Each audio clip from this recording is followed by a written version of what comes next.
Welcome to NBT at Home. This is your home away from home. This is an extension of NBT's 51st season titled Beyond Walls, and we are definitely going beyond those walls.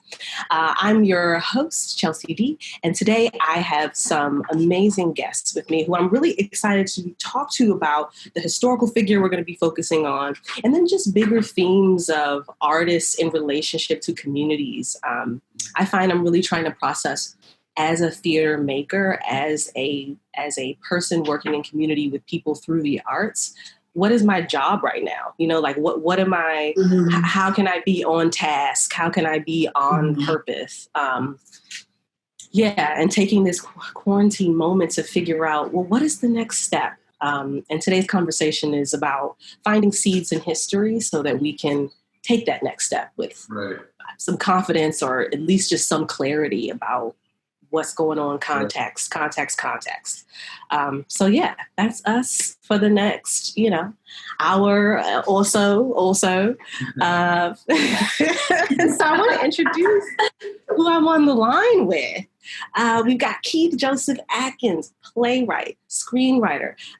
Something I think is so amazing with your work, Keith, is like you take these historical moments and you take these maybe little known pockets of history and you use them to illuminate something that's happening in the present moment. So very excited to have you here with us today. Also the artistic director of the New Black Fest. Yes. So when we're talking about building institutions, planting seeds, figuring out next steps, bringing the community together towards resilience, you're on it. You're doing it.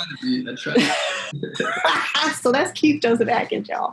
And then we have Kendriana Speaks. So excited to have you here. I just want everyone to peep the fashion and appreciate what is given. Okay, bejeweled knee highs. I don't know. Everybody, step your games up. Kendriana is a writer, artist, organizer, curating brazen conversations in art and digital media. Her published work explores social issues, power dynamics, and self-sufficient Pan-African futures at the intersections of Black femmehood. Yes, I am here. I'm here for that. I'm sure Pauline Elizabeth Hopkins is here for that as well. Thank you for joining us. This is it. Thank you so much for having me. Likewise. So I talked about today, we're going to be talking about Pauline Hopkins, Afrofuturism, and the question of how history and the future are intimately intertwined. So I want to start out with some check-in questions, top of rehearsal, top of time together. Let's just get a sense of where everybody is, lay of the land. I've already got your names, but if you want to give us some project updates or something, if you want to do some shameless self-promotion at this moment, please do so. Let us know what you're working on. Let us know where to find you. Second check-in question is, if you were a time period, what time period would you be? And the third question, I'm going to type these into the chat so you can see this. Okay. The third question is, what are the ways you are seeing communal resilience where you are? So let me copy and paste this into the chat. These are relatively large, meaty questions. But just to get us into this. Keith, can we start with you? Yes. Right now I'm in Los Angeles. Okay. And there's actually nothing really happening right now, obviously, because of the national sort of stay-at-home order. But prior to the stay-at-home order, I was working on a television show called Witches of New York for Netflix, set in 1880 New York City. What? Yeah, sort of at a time that's sort of very similar to now, where there was a lot of sort of self-ordained and self-empowered white men who decided that despite their sort of lineage, they can create their own wealth and sort of empire. So it was a time where sort of it was like the tradition of politics sort of hit, like this individuality, and I can do it without you. Very Trump-like sort of time. Yeah. The story centers on a group of witches and or a group of people who were considered witches because of their allegiance and sort of interest in like the earth and sort of empowering themselves with things that were outside the material world. So there's a couple of Black characters in the series, which is probably why they hired me. And also, I don't want to give you too many stories, but I'm definitely in the room as the Black voice and also the historical sort of like police. So they don't say the N-word at the wrong time or at all, But yeah, so it's been an interesting experience. But the even more interesting thing is that during this pandemic, my interest for things that don't center us is becoming less and less appealing to me. Meaning that I've always been that way, but as far as like work, like the 9 to 5 thing, because I work in an industry that's about storytelling, now I'm just kind of like, if it doesn't have anything to do with Black people resilience, Black people history, Black people future, I don't really want to hear about it. Like I don't have any reasons for it. That's kind of where I am right now. It's an interesting thing, and so now projects are coming into me because I think my reps now know, like, okay, Keith doesn't want to hear anything that has nothing to do with, the Black folk. Things are now coming in where it's literally like specifically about Black people in the future, Black people in the past, So that feels okay. Yes, that clarity. That's nice. Yeah. That's it. I feel like Pauline Elizabeth Hopkins would be so down for everything that you're on. Right. Yeah, definitely. Time period, if you were a time period? A time period, that's a hard one. Oh man. I think about Octavia Butler's Kindred, Okay. Ooh, good stuff. I think I'm somebody who would want to be in 2 places at once. And I think that clever. But I'm for real, like I feel like, because I think that way just as a person. Yeah. As a Black being on the planet, I feel like I'm both existing in the past because that's where my ancestors lived and planted all the seeds for me to be in the present. And then I'm navigating all the obstacles created by the past and trying to think of the future as a means to resolve and or survive the present, right? So I feel like, to be even more specific, perhaps like the 1850s. Okay. Because that was a period where it was like in between the extremes and there's space, I think, for one to kind of breathe, but at the same time chart strategy without things like, without a war literally next door or whatever, all that. And also I think the other era would be maybe 2030. Oh, okay. Like 10 years. Okay. Okay. Because I got some plans. That's it. And then just quickly, what are ways that you're seeing communal resilience where you are? Whether it's in your neighborhood, whether it's in your industry, in your family, what are some ways that you're seeing people pushing through? Right. Yeah. I mean, for me, like really simply, like Zoom gatherings on Friday night. Like me and a group of friends, like 7 of us, every Friday night at about 8:00, from 8 p.m. to like sometimes 2 or 3 a.m. We're just together communing and just kind of like unpacking, laughing, talk. I mean, just the whole, like the fellowship. Yes. I've seen a lot of folks like really just kind of focus in on that and really make it a priority. And I see, of course, people walking through my community like with masks on. I think that, that's sort of like an act of resilience. Yes, the empathy of that. Right, exactly. Particularly women, because I live in a community in Los Angeles that is predominantly African-American, Latinx, and a large Japanese demographic. Okay. But there's also gentrifiers moving into community, white gentrifiers. And it's interesting to see like our community walk through with the mask and social distancing, and the white people that I see, and there's not a lot of them walking through without masks. So it's almost like it puts an extra light on the resilience of our community, because we're like, yo, we protecting ourselves, and you can see the protection even more so when you have a white person walking by without anything on at all, right? So what does that mean, and what does that point to? I mean, it's just going to be a whole nother level of like cultural symbols, you know. Oh, we're always drawing lines in the sand. You wear a mask or you don't wear a mask, and what does that say? Like, I can probably tell how you're going to vote by whether or not you wear. You know what I mean? It's right. And how much you care about the collective, and how much new divisions. New divisions. How? Okay, Kendriana, talk to us. Any project updates?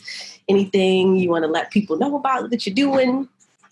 Yeah, so just a couple of projects. I'm in the emerging stages of my career as a writer, which is why being a part of this program is such a privilege and just such an awesome learning experience to be able to take a written piece of work and turn it into something that is prepared for the stage, which I absolutely love. The project that I'm working on right now, I'm currently working on expanding a written piece called Oath. It is about a young Black non-binary historian. It's set in a name Tadic. It's set in a post-apocalyptic all-Black utopia far into the future. And I'm just currently working on expanding that and preparing that through this program, getting it ready for the stage, looking at writing additional chapters for that. I'm also doing a lot of freelance writing work. I just finished doing a report on Black Wall Street, specifically gentrification in Tulsa's Black Wall Street. And all of that can be found on, it was a really awesome experience because my family is from the area of many, many years. I was able to interview all Black, historians, community activists, people that are in the community and are watching it change. And I think that as we approach the centennial of the Tulsa Massacre, that'll be next year. It's been almost 100 years. I was able to go into that piece and do some reporting on conversations about how Black Wall Street, although it was rebuilt post-massacre, it's almost gone. There's not much of it left.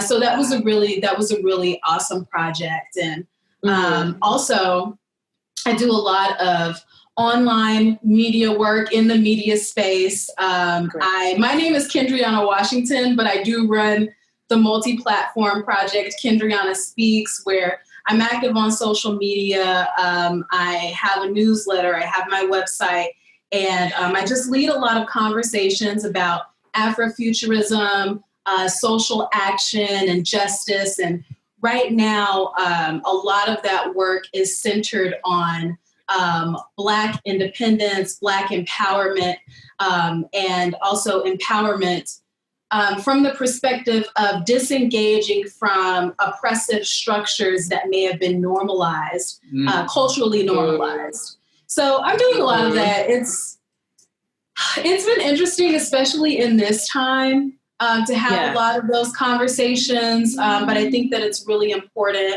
As far as the organizing piece, I am doing, in the past, I've done a lot of mutual aid work. And one of the pieces of resilience that I'm seeing in the community that I absolutely love right now is the push towards grassroots activism and grassroots support and mutual aid. There are people that are going out and taking funds and putting them back into the community. And I really love that because we know that wealth is not going to trickle down. So I'm loving the mutual aid efforts, and I personally am active in a autonomous tenants union, which currently we're helping empower folks to challenge capitalism and white supremacy and its ties to land and home ownership and housing justice and the right to housing. And long story short, we're encouraging people to rent strike. It's very... We're giving them the resources. We're giving them the guidance. We're having a lot of meetings, and we're giving people the tools share that to sort of take that back and, repair some of the ills that have been done during this experience. So there's a lot going on in different places. I'm here for all. Please share the rent strike information and the resources around that. Yeah, I would just really love to know more about those. It's a lot. But a lot of people right now are wanting to step up and do that, especially when they're in a financial position where, they may have a little bit of money, but that's money for food, Yeah. And it's interesting.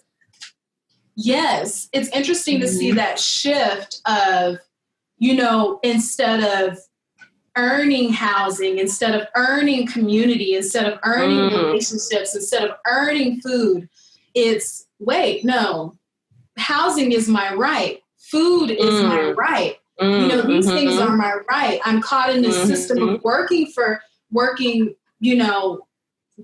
these things that I need for my livelihood, putting all of this work in terms of maintaining my livelihood, and I'm not getting back that energy that I'm putting in for it. There's this entitlement to my labor. There's this entitlement to my labor there's this disparity that exists where, we see the entitlement. Why are they reopening why are states reopening right now? Because there's an entitlement to our labor. There's an entitlement to our time. A lot of these state governments don't want to, not to get too political, but a lot of these state governments don't want to pay. They don't want to pay that unemployment bill. So they're reopening, states, So a lot of my work right now is challenging that. Oh, whew. That was a mouthful. That's yes, all of everything. I'm going to need to, yes. Amazing. I think the last thing we want to know is time period. If you were a time period. Yes. So I want to go anytime where we're in the future. I don't want to go in the past. They're just, I like air conditioning. There's just certain things that I really enjoy. It depends. Do I remember what it's like in the present? If I'm choosing to go in the past and the future, there are different theories about what the future looks like, for Black folks or just in general for society. It seems like there's either an apocalyptic view where like the world is completely gone, civilization is gone. But I like to tend towards, lean towards a more optimistic view of the future. And I believe that as we continue to develop technology, I believe that we are constantly learning new ways to harness energy. I believe that we're going to harness at some point, we're going to figure out how to harness energy in a way that's infinite instead of scarce. And once we figure that out, I think that it's going to open up a lot more in terms of the way that we live our lives and, freedom and liberation. And I want to see what that's like. I don't want to live in a scarce society. I want to see what it's like to have that infinite possibility. So I would say 1,000 years or more in the future is where I would like to take 1,000 years for all of that to happen? It might not take 1,000 years, but I think the first or second round is going to be the test round, the technology. Right. I want to be when they figured it out. That's what I want to be. Right. Yes, that sounds like a solid plan. Yeah. Oh man. Everything you all are saying is just so awesome and just so right, right on the money.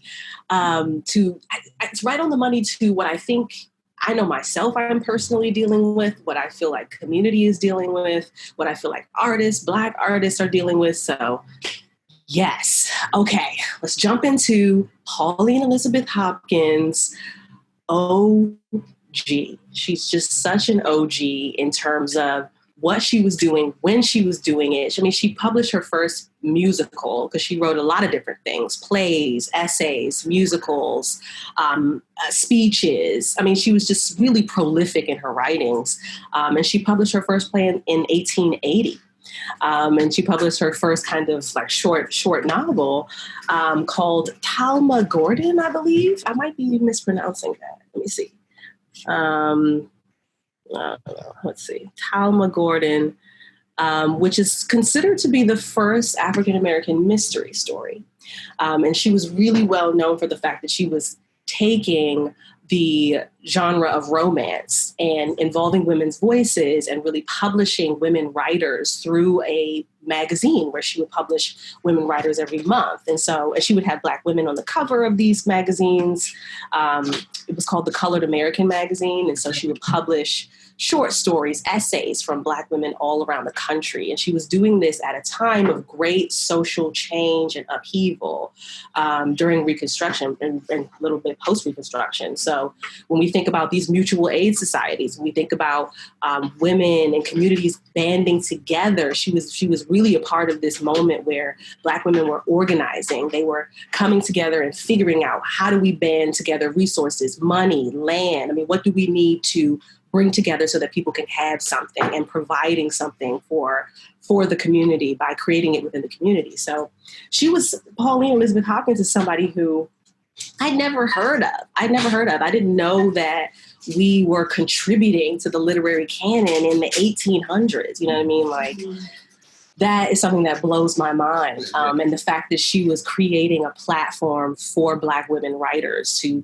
write in science fiction, romance, I mean, any type of style that they wanted to. So I really just want to give a big up to Pauline Elizabeth Hopkins. Yes, of course. I have a little quote that I would like to read from some of her writings. She opens the preface of her first novel. The novel is called Contending Forces, a romance illustrative of Negro life, North and South. And she opens the novel by saying, "In giving this little romance expression in print, I am not actuated by a desire for notoriety or for profit, but to do all that I can in a humble way to raise the stigma of degradation from my race.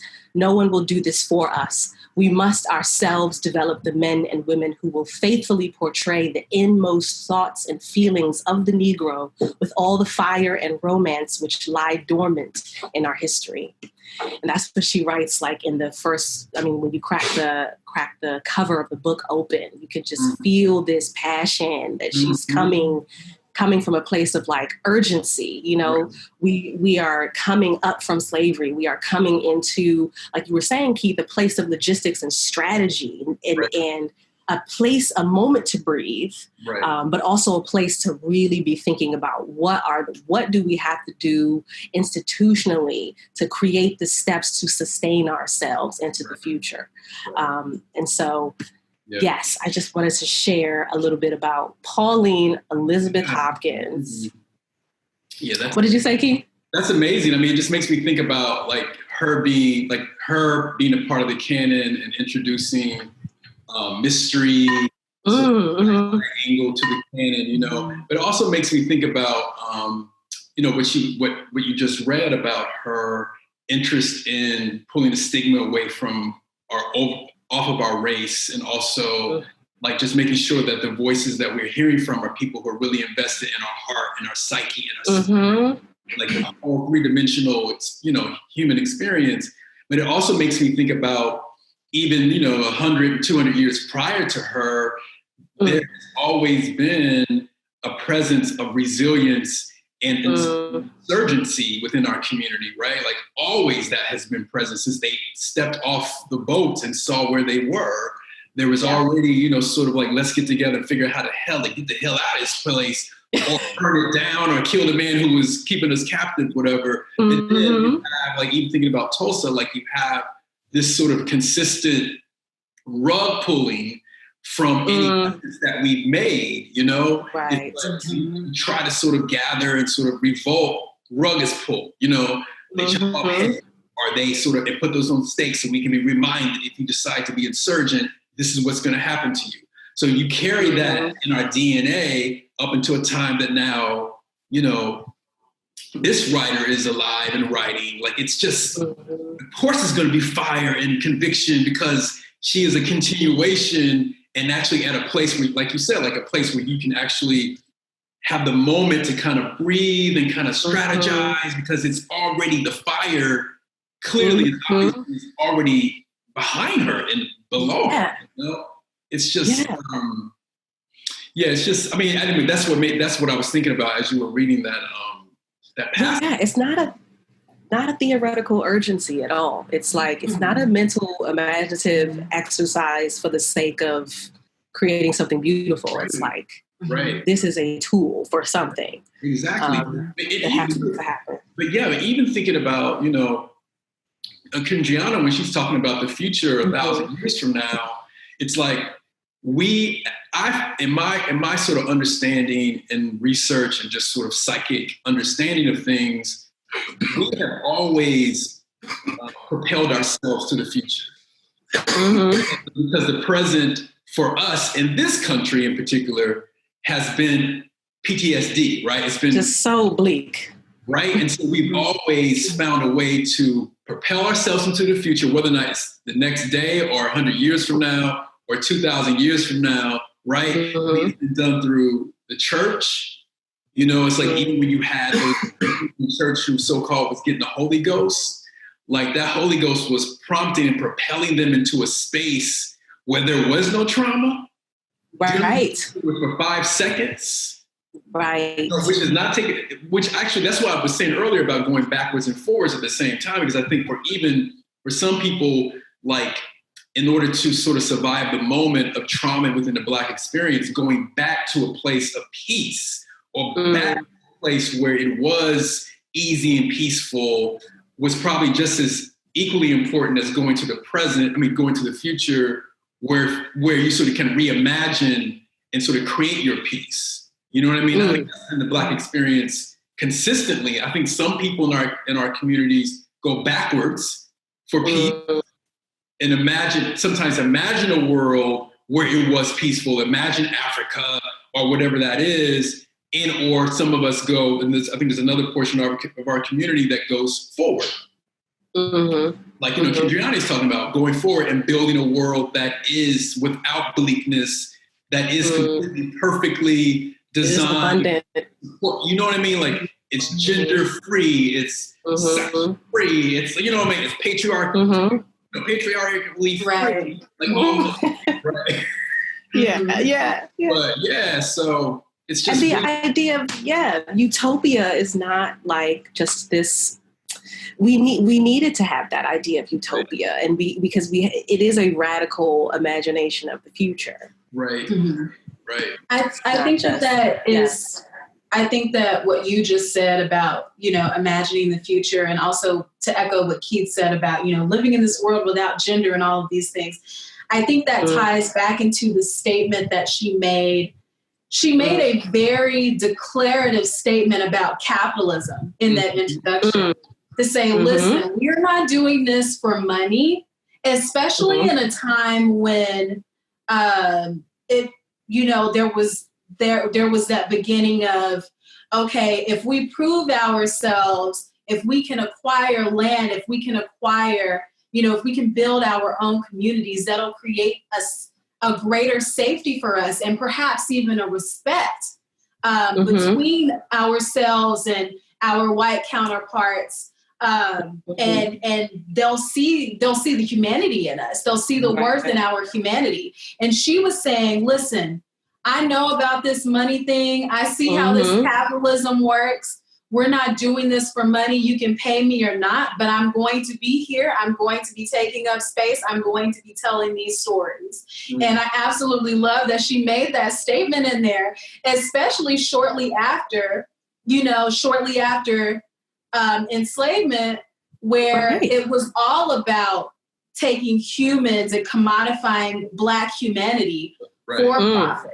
Yes. You know, there are so many parts to it that I find, I really admire to be able to say that in that time is just so audacious. As a Black woman, you know? Yes. Mm-hmm. Like speaking passionately. I mean, I want to read just one more quote from Pauline, because I think it relates to exactly what you're saying, Kendriana, and she like blows it up even bigger. So let me just pull this up really quickly. She writes in Contending Forces, she says, I want to tell the gentlemen who have spoken here tonight that conservatism, lack of brotherly affiliation, lack of energy for the right, and the power of the almighty dollar, which deadens men's hearts and makes them feel that if only they can rise to the top of the ladder, may God help the hindmost man, are the forces which are ruining the Negro in this country. It is killing him off by the thousands, destroying his self-respect and degrading him to the level of the brute. These are the contending forces that are dooming this race to despair. And that was 1900 published. And she's like, I'm calling this what this is, like, to its words. Right. Whew. It gets me, always gets me a little like hot. I'm like, oh yes, lack of brotherly affiliation. Yes. How do you not care? Like we talk about the mask and social distancing, and how do we take care of each other in this time? How do we protect the community so that it's able to be resilient and have futurity? How do you approach that? So, woot woot, Pauline. Yeah. So, she's, can I just want to speak to that, because it makes me think about, like, the importance of the future for Black people, right? The importance of Afrofuturism. Because you have what she just said, which is so articulate and so on the money and so even important as far as what we're dealing with today. At the same time, what you have the Black community in this country who want those things. They want to participate in capitalism. They want luxury and decadence and in a way I can't argue against it, because it is all that has been sort of demonstrated to us, right? Even though there's, again, always an equal amount of resistance to it, and an equal amount of sort of, can we sort of thread humanity into all of this at least, right? But I feel like artists in particular, who are sort of like the beacons of hope and change and honesty and truth, like often, or maybe not, that's not the word I want to use actually. What I want to say is, perhaps it's the artist within our community that has to build and engineer a future where those things around capitalism aren't present. Right? It's like because the capitalism is going to exist, they're not going to get rid of that no matter what until a meteor hits the planet and blows it up. Right. You know what I'm saying? Like, just a bit of side note, but still on topic.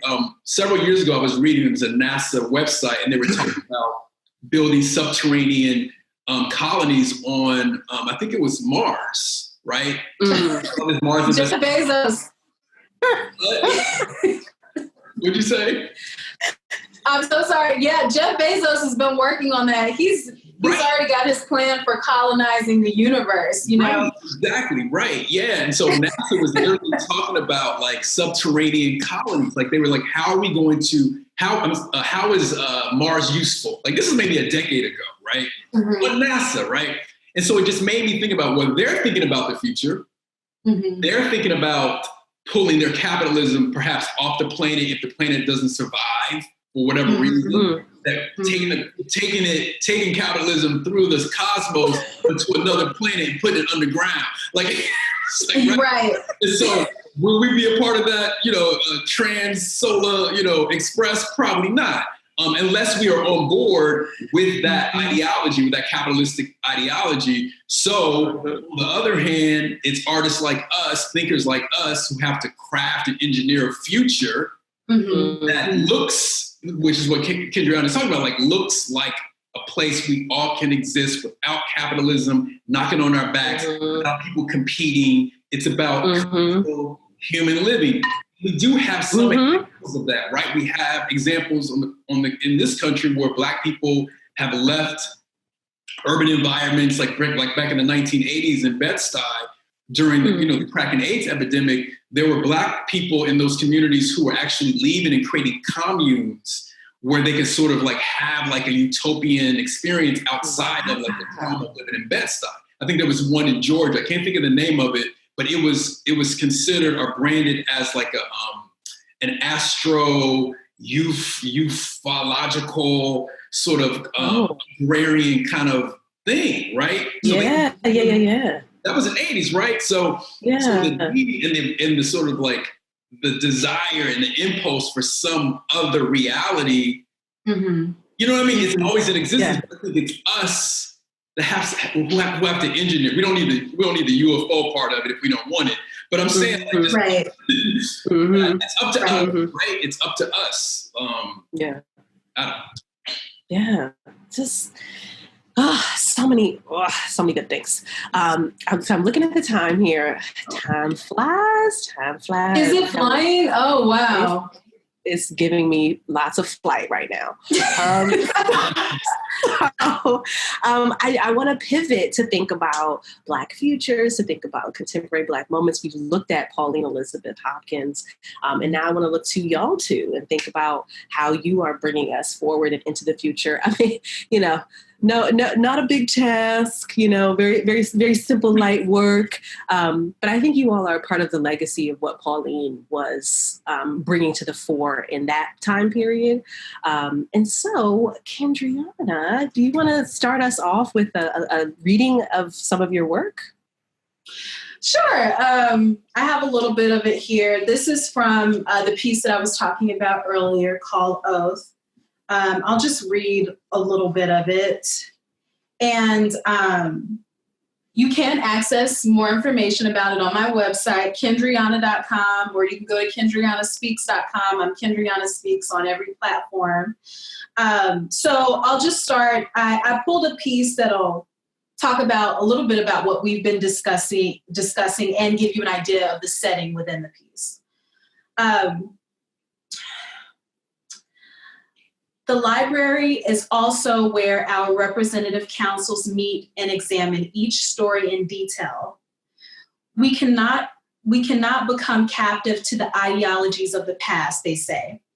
After repatriation, the concepts of time and money were made obsolete. The social stratifications of class, gender, and its enablement were abandoned.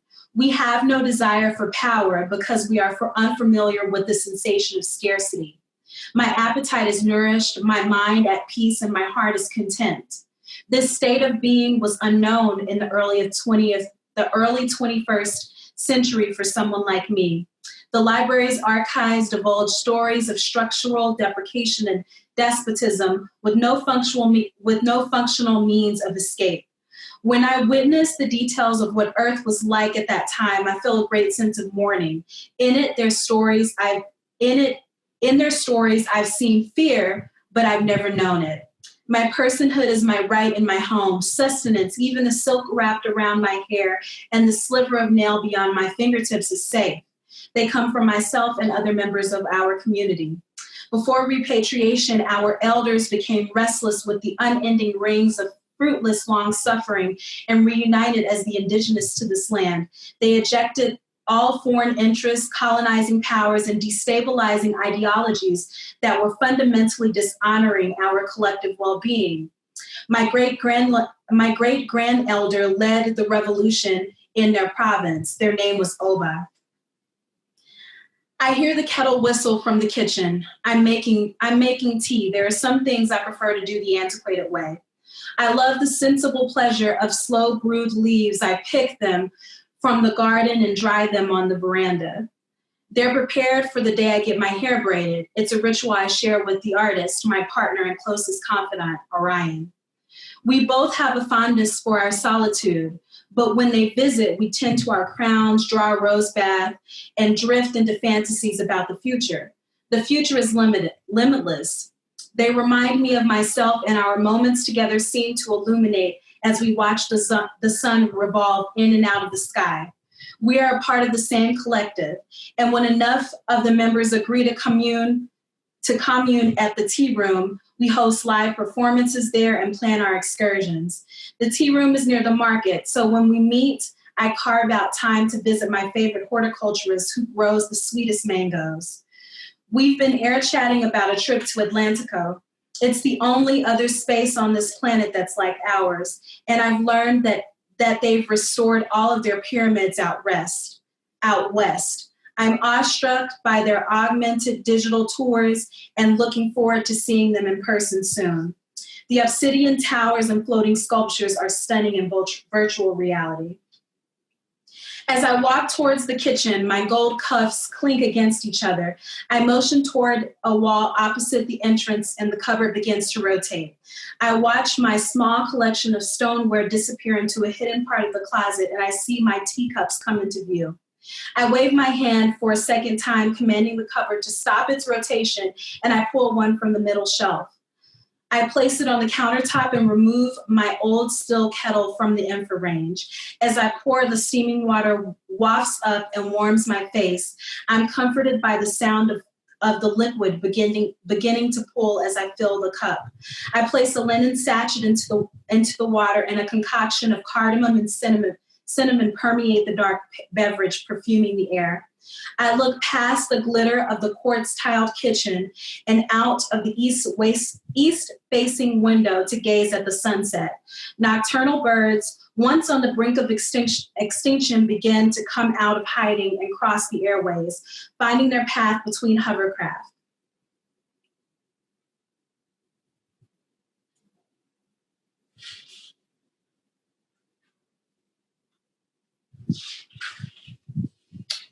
Qatar heritage has taught me as much about preserving our ecology as it has made preservation of self and community an undeniable part of my identity.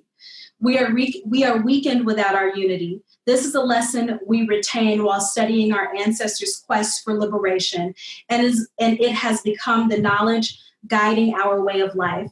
We've encoded an empathy for human connectivity into our epigenetic makeup. Once the keys were upgraded to a transplant, it became an undeniable part of who we are. Still, I sometimes wonder who I am. So that's a small piece. Take me there. Take me there. I just want to be there. I wanted to really take time with the details and create the setting. And I thought about, I asked myself a lot of questions like, what would it be like to live in a world without the relationship between power and scarcity? And what would it be like to just exist and to take in every single moment and to not have a sense of time and to do all of these things that to separate oneself from labor and do all of these things that would seem like a waste of time. Even now when I'm just sitting around, I feel like I should be doing something. I feel like this sense of guilt.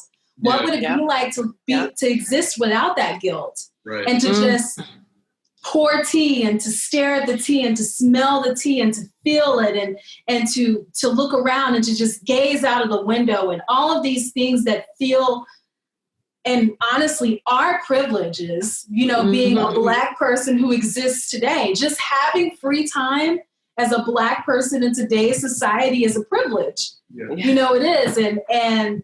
And for a lot of folks, they don't have free time. They just, that's why it's kind of like a mantra where we're kind of like, I don't have time for this. Like, I really don't. And I wanted to sort of bring some of that into this piece. So it's a work in progress. I'm expanding it, but that's part of what I wanted to bring into the setting. Right. It's rich.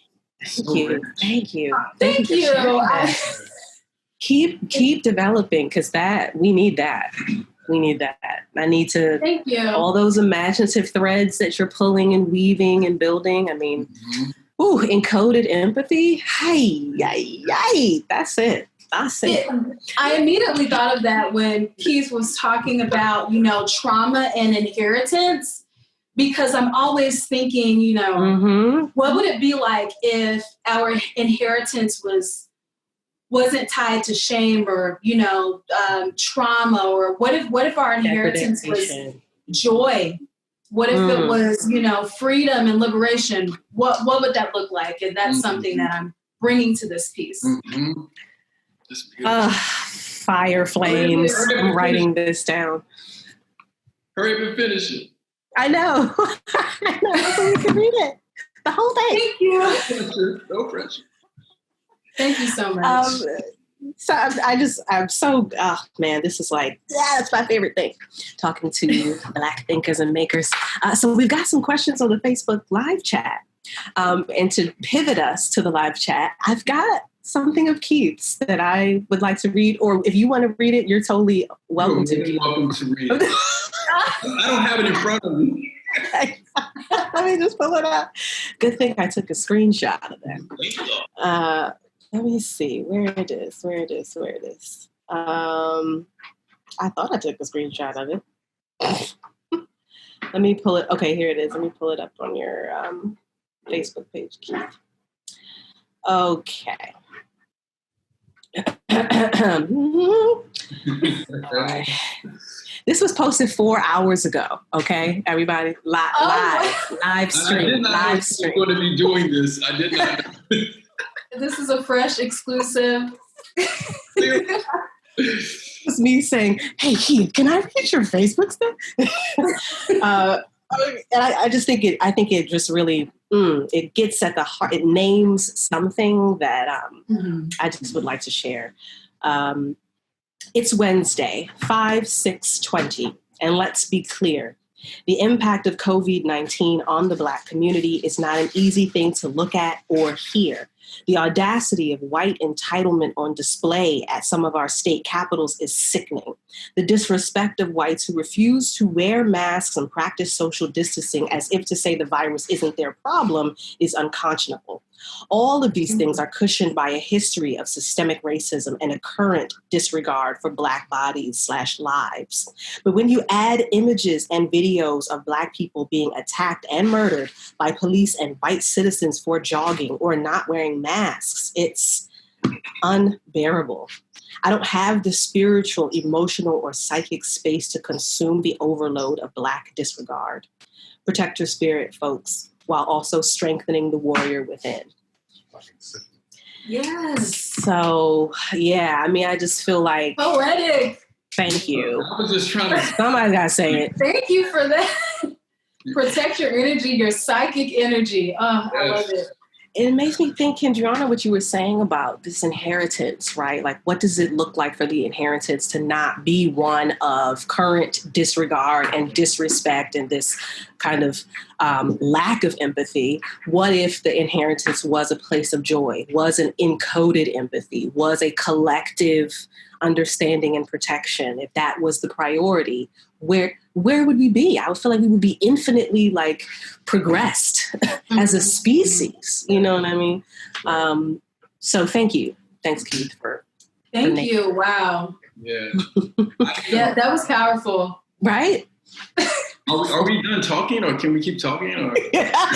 I just got a text. I can't believe we're already on questions. We're already on the live stream, but I did get the go that we could go over. So if you all are okay with maybe 7-8 minutes past 6:30, that would be great. I mean, it's just very juicy. But actually, since we are going to have a little bit more time, Keith, can you talk about? There was something that you were describing earlier when I was like. Forcing my reading of your Facebook status upon you. You were talking about somebody's response to this status. Can you tell us a little bit about? Someone who responded to that post that said, stop looking at the local, their comment was basically, stop looking at the local news. The media is basically perpetuating lies. And please read, please do more research on the virus.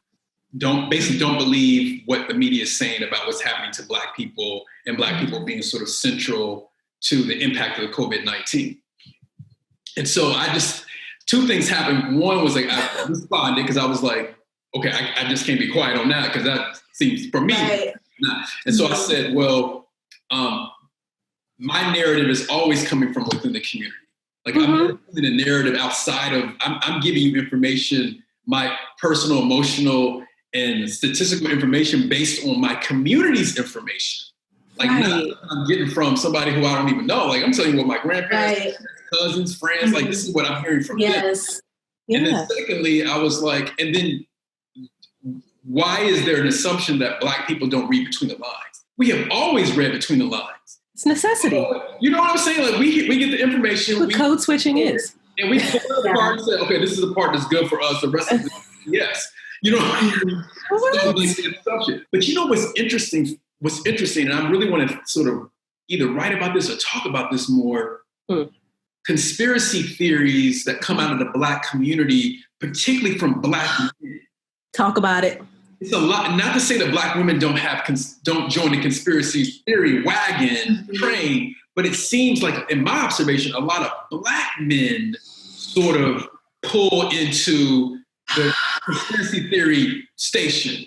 Talk about it. Wonder, and this is not anything that I thought about outside of just like topically, but I do wonder if that has something to do with a powerlessness and a need to be empowered, which I completely have empathy and compassion for.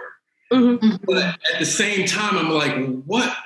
Do you really believe that they really are putting satellites up and just killing us? Like 5G. Like, I'm just really curious to unpack that. I don't have any answers for it. I don't want to sound like I'm saying Black men are not allowed to. Or overly unnecessarily paranoid. Like there's it is unearned distrust that is being activated. Right. Yes. And I think it's coming from systemic racism. Yeah. I mean, marginalized is coming from being silenced. And why should I believe you as a Black man and or person and or woman? Why do I want to believe what you're saying? How I know that's true?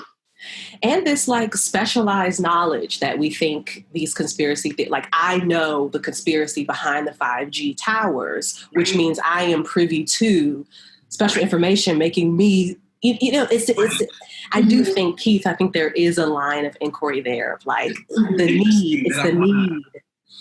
But American society, the FBI released, I forget when it was, but the FBI released like some like levels of like national threats. And one of the like highest ranking threats was misinformation, disinformation campaigns and conspiracy theories. That being like a really super national security issue that people take this information and they act on it for a lot of different personal reasons, what brings you to going there. But and it's so crazy because like I remember at the beginning of the pandemic, a friend of mine who we taught school together back in the day, and he pulled me into this all Black male sort of thread about the pandemic, right?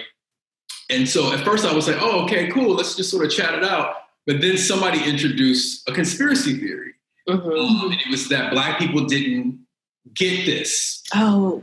Remember that? Right. Yes, I remember that. I remember hearing people that. I was like, get me out of here. I said, please get me out of here. Get me out of this room. Get me out of this thread. Please, I don't want to get time for this. Right. And, if I can jump in for a second, I think it is so layered. It is so complex because we live in a country, you mentioned, being in the United States, being American and you Black American in the United States. We live beneath the same government that, perpetuated COINTELPRO and, has done all of these things. And we, even just recently, the government came out and said, oh yeah, some of those extraterrestrial images that we denied so many years ago, actually that was real. Yeah. So I think only a few years ago. Yeah, only a few. So I think it's partially like a very, I feel, warranted distrust for the government and, a lack of trust for medicine and the government and things like that. At the same time, as you both have said, this is happening within our communities. We are informing each other based on what is going on within our communities. I have, I have people in my community that have fortunately survived the coronavirus. But we know that this is real and that it exists. And I think that it's part of that, lack of trust, that very warranted lack of trust. Also possibly a little bit of fear and denial, especially because of disparities in healthcare. Coronavirus is impacting our communities the worst. And also of that power piece of, wanting to control the narrative and get ahead of it and say, this is not real, this does not exist. I think it's a combination of all of those things. And I think another part of it is that, it's a new virus. We don't know a lot about it. And I've noticed online that there's been this, sort of bearing down on Black folks in terms of not knowing exactly what's going on or spreading misinformation. But it's a new virus. Everybody's spreading information, including vetted reporters. Especially at the beginning, it seemed like every other day, a news outlet was having to make some kind of retraction, retract a statement or say this is, that what we said was wrong and this is constantly changing. But it is dangerous, the assumption that it's very, very dangerous to say, this is because of 5G and things like that, but we can't. But something too, Kendriana, is that my thing is, and I'm so glad that we're unpacking it because that's exactly what I want to do. I want to talk about this conspiracy theory when it comes to Black people. For me, it's like, I'm a person of action. And so we can talk about conspiracy theories for a decade if you want to, but right now, this person is sick and this person needs my help. So we can talk about what's really going on, like tomorrow night. Hey, we got to find some food. We got to find some mutual aid. I mean, I think that's where I get kind of like, I don't have time to be consumed by conspiracy theory. Like, now it's, we'll talk about it, And for the record, I don't believe in the 5G thing or anything like that. I just want to clarify. I don't, I mean, there's so much evidence. There's just way too much evidence, there's so much evidence that another pandemic was coming and things like that. And like you said, I think it is time for action. It really is. And fortunately, we're doing that. I believe we really are. This is the first time, it's interesting because there's also that part where, especially 10 years, it's interesting how sometimes being called a conspiracy theorist can be weaponized, especially and when you look at white supremacy and we start to talk about our lived experiences as Black people.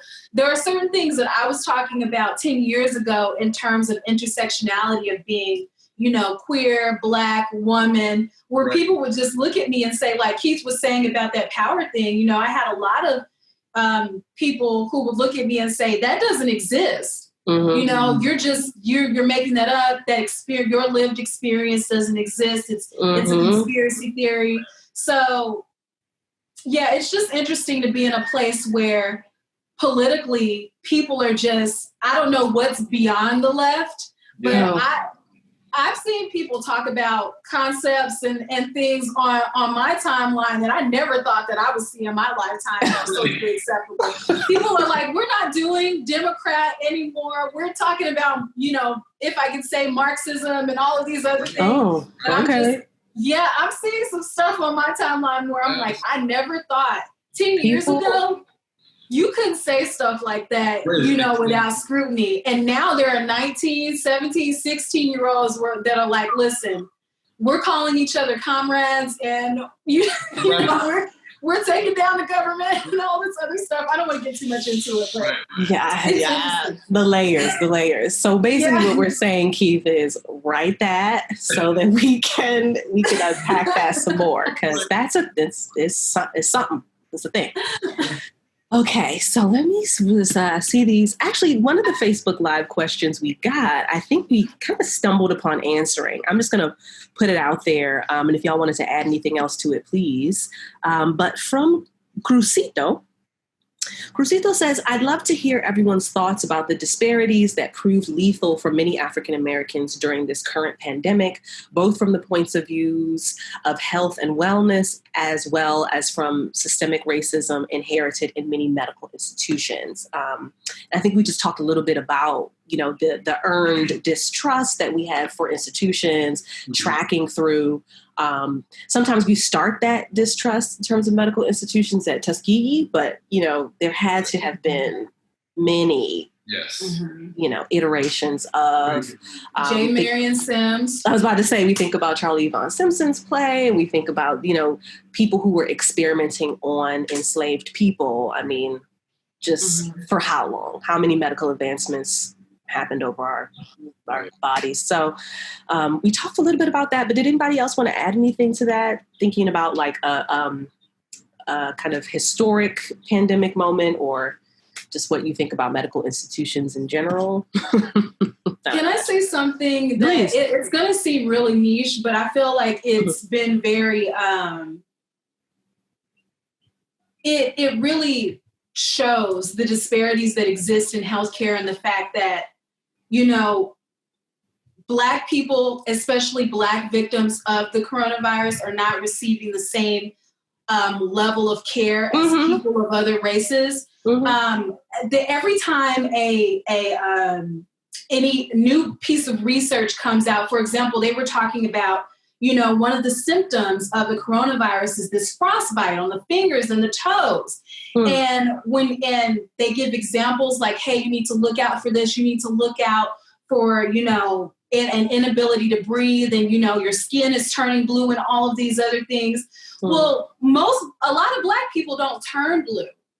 And I'm looking at these images of, this is what the frostbite looks like. And I'm not seeing, brown skin. I'm not, and it just shows that they're not taking care. They're not taking the time to consider the Black community, which is impacted the most by this coronavirus.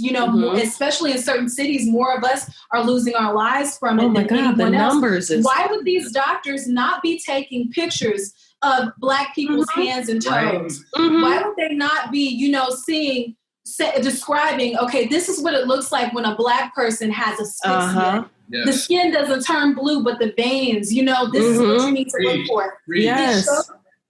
It shows that they're not taking that same level of care, and they're not seeing, they're not spending time with Black folks. And personally, I think that's part of the reason why a lot of Black lives are being lost, is because a lot of doctors, they don't have the proper gear or whatever. They don't really want to be caring for these patients. A lot of the survivors have talked about how they spend a lot of time in that hospital room alone with people coming in and out. I think that a lot of Black victims are being forgotten, or they're just being sent home. And I think that that's one of the greatest examples when they come out with these new studies and these new symptoms. You continuously see Black people being excluded from this research. Even as our bodies are most prevalent within this space of disease and disaster. And COVID-19 is not creating these health disparities. I mean, it's compounding things that were already there. I was listening to a panel of public health advocates and things of that nature at Berkeley. And they were talking about when people say the COVID-19 is disproportionately impacting African-American communities, somebody was mentioning, is it disproportionate, or is it proportionate to the lack of infrastructure and care and holistic priority that was never being made for certain communities? So is the impact of it disproportionate, or is it proportionate to what it was perhaps intended to be, to have never provided communities for generations with the access that they need to vital resources? So, someone posed the question of, can we really be surprised when we've been closing the hospitals, when we've been taking resources from Medicaid, we've been getting people off the rolls of, health insurance? I mean, what do we think was going to happen, which is very harrowing to me. It's like terrifying. it makes me think about like what both of you are talking about. It makes me think about Afrofuturism, right? In the sense that we have the information that there is institutional systemic disregard, right? Yes. And bias and forgetfulness when it comes to us, our bodies, our health. So as we, continue to generate more advocacy and more players around advocacy within the healthcare system, we also, I believe, need to engineer and curate more advocacy within the community from each other, where we are teaching each other how to take care of our bodies. Because one of the things, and this is not me shaming Black people at all. This is just about, well, we know how this is functioning. We know there's going to probably be another pandemic, because that's just the way the globe works. So how do we empower ourselves and think about what we're eating, think about ways to minimize our diabetes, minimize our health, our sort of high blood pressure concerns and heart disease concerns, like literally going into the community and really talking about it in context to our durability into the future, as we are also in those institutions and asking for, you need to do this, you need to have somebody in this room. Like both things need to be happening at the same time, because one is about the present and the other one is about the future, right? And so that's where for me, when this first happened, one of the first things I thought about was, I want to figure out a way to do some nutritional wellness work in my family's reunion, just because I want to save my people. I don't want them to feel like they have to hand over their life to people in institutions who don't really care about them. Right. And that goes back to how do you build the future? What does that look like? Are Black people, free of disease? And how do we get them to that place? All of that, right? Because even the disease that we sort of experience is because of systemic racism and the American diet. Right? It's a combo of both, which are both basically, capitalistic things, right? Anyway. Coming together, working together. Look, Kendriana, me and you, we gonna be it together. So amazing. Okay, so I'm gonna wrap us up here, but I cannot thank y'all enough for just coming into this space and bringing these ideas and naming the thing. We have to name the thing. And so I so appreciate you all just giving up your time, going a little over just the juiciness of all the thoughts and ideas. Thank you so much. I truly appreciate it.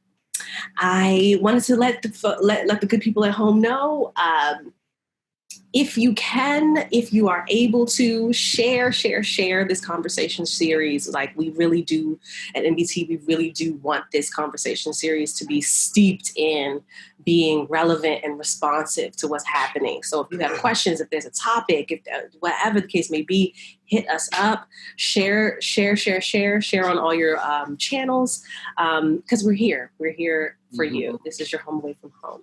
So I will see you next Wednesday, same time, same place. We're going to be talking about Adrienne Marie Brown and pleasure activism, thinking about how we can get on the good foot into the future. And if you're able to, please check out NBT's website, join our mailing list, and see what we're doing. We have our applications open for one of our residency programs, so please check that out.